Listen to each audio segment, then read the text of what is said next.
Hello കൂട്ടുകാരെ, അപ്പം ഞാനിന്ന് വന്നത് നിങ്ങൾക്ക് കുറച്ച് ഇൻവിസിബിൾ ചെയിൻ പരിചയപ്പെടുത്താൻ വേണ്ടിയിട്ടാണ്. ഇപ്പം യൂട്യൂബിൽ അതുപോലെ ഫേസ്ബുക്ക് അപ്പോൾ സോഷ്യൽ മീഡിയയിലൊക്കെ ഈ ഒരു ഓണം സീസൺ ആയതുകൊണ്ട് നമ്മളെ ഈ ലോട്ടസിൻ്റെ ഇൻവിസിബിൾ ചെയിൻ ഇപ്പോൾ വൈറലാണല്ലോ. അപ്പം ഞാൻ വിചാരിച്ചു ഇൻവിസിബിൾ ചെയിനൊക്കെ നമുക്കൊന്ന് ഉണ്ടാക്കി നോക്കാമെന്ന്. അപ്പോൾ ചേച്ചിയാണ് ഇതിൻ്റെ മുന്നിൽ നിന്ന് കാര്യങ്ങളൊക്കെ ചെയ്തത്.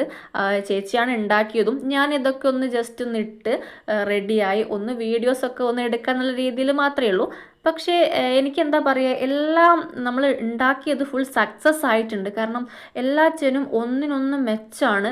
എനിക്ക് ഈ ലോട്ടസിൻ്റെ ചെയിൻ വളരെ ഇഷ്ടമായി. നമുക്ക് ഒരു ലോക്കറ്റ് വരുന്നതും അതുപോലെ 2 ലോക്കറ്റ് 3 ലോക്കറ്റ് അങ്ങനെ പല രീതിയിൽ ഉണ്ടാക്കിയിട്ടുണ്ട്. ഇനിയിപ്പോൾ ചുരിദാറിൻ്റെ കൂടെ പോലും നമുക്ക് അടിപൊളിയായിട്ട് വരുന്ന എന്താ പറയുക ചെയിനും ഉണ്ടാക്കിയിട്ടുണ്ട്.